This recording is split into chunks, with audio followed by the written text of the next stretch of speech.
ನಮಸ್ತೆ ಎಲ್ಲರಿಗೂ. ನುಡಿ ಕನ್ನಡ ಟೆಕ್ ಯೂಟ್ಯೂಬ್ ಚಾನಲ್ಗೆ ಸ್ವಾಗತ. ಈ ದಿನ ನಾವು ಒಂದು ಒಳ್ಳೆ ಬ್ಯೂಟಿಫುಲ್ ಪ್ಲೇಸಿಗೆ ನಿಮಗೆ ಕರ್ಕೊಂಡು ಹೋಗ್ತಾ ಇದ್ದೀವಿ.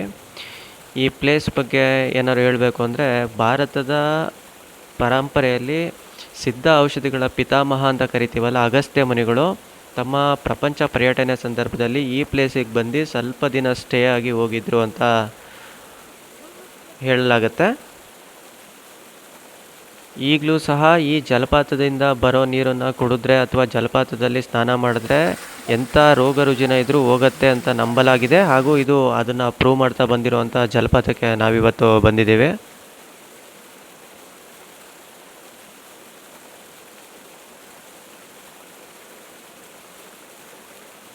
ಈ ಜಲಪಾತಕ್ಕೆ ನೀರು ಚಂದ್ರದ್ರೋಣ ಪರ್ವತದಿಂದ 122 ಮೀಟ್ರಿಂದ ಕೆಳಗಡೆ ನೀರು ಬೀಳತ್ತೆ. ಅಲ್ಲಿಂದ ಈ ಜಲಪಾತ ಉಗಮ ಸ್ಟಾರ್ಟ್ ಆಗ್ತಾ ಹೋಗುತ್ತೆ.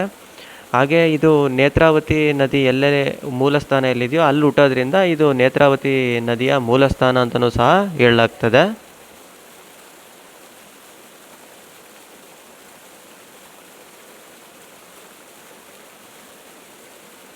ಈ ದೇವಸ್ಥಾನದ ಮುಂಭಾಗದಲ್ಲಿ ಹಲವಾರು ಕಲ್ಲಿನ ಕೆತ್ತನೆಗಳನ್ನು ನೋಡ್ತಾ ಹೋಗ್ಬೋದು. ಇದನ್ನು ವಿಜಯನಗರ ಅರಸರು ಕೆತ್ತಿದ್ದಾರೆ. ಇದು ವಿಜಯನಗರ ಅರಸರ ಕಾಲದಲ್ಲಿ ಇಲ್ಲಿ ದೇವಾಲಯ ಸ್ಥಾಪನೆ ಆಯಿತು ಅಂತ ನಂಬಲಾಗಿದೆ. ಇಲ್ಲಿ ಒಳಗಡೆ ವೀರಭದ್ರೇಶ್ವರ ಸ್ವಾಮಿ ದೇವಸ್ಥಾನ ಇದೆ. ಹಾಗೂ ಇಲ್ಲಿ 3 ದೊಡ್ಡ ಕಲ್ಲಿನ ಗಾತ್ರದಲ್ಲಿ ಕೆತ್ತಿರೋ ಆನೆಗಳನ್ನು ಸಹ ನೋಡ್ಬೋದು. ಇದು ವಿಜಯನಗರ ಕಾಲದ್ದು ಅಂತ ಇದು ಪುರಾವೆಗಳನ್ನು ಒದಗಿಸ್ತಾ ಹೋಗಿದೆ ಇದುವರೆಗೂ.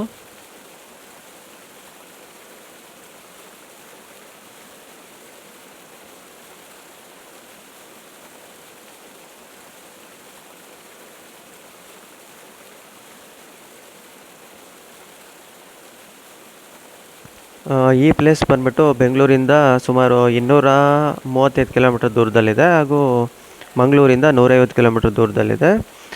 ನೀವೇನಾದ್ರು ಬರ್ಬೋದು ಅಂದರೆ ಕನ್ವೀನಿಯೆಂಟಾಗಿ ಬೀರೂರು ರೈಲ್ವೆ ಸ್ಟೇಷನಿಗೆ ಬಂದ್ಬಿಟ್ಟು ಅಲ್ಲಿಂದ ನೀವು ಇಲ್ಲಿ ಬರ್ಬೋದು.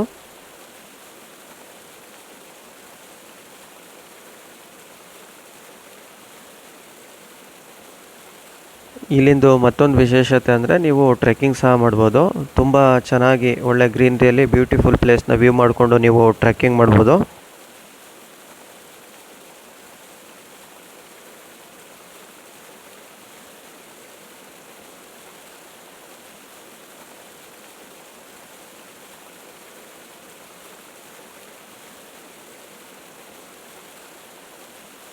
ನಿಮಗೆ ಏನಾದ್ರು ನಮ್ಮ ಚಾನಲಲ್ಲಿ ಬರೋ ಕಂಟೆಂಟು ಇಷ್ಟ ಆದರೆ ದಯವಿಟ್ಟು ನಮ್ಮ ಚಾನಲ್ನ ಸಬ್ಸ್ಕ್ರೈಬ್ ಮಾಡಿ, ಎಲ್ಲರಿಗೂ ಶೇರ್ ಮಾಡಿ, ಎಲ್ಲರಿಗೂ ಸಬ್ಸ್ಕ್ರೈಬ್ ಮಾಡೋದಕ್ಕೆ ಹೇಳಿ.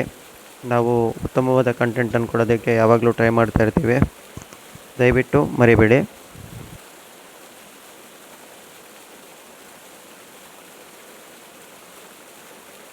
ನಿಮ್ಮ ಪ್ರೋತ್ಸಾಹ ನಮಗೆ ಬಲ ಯಾವಾಗಲೂ.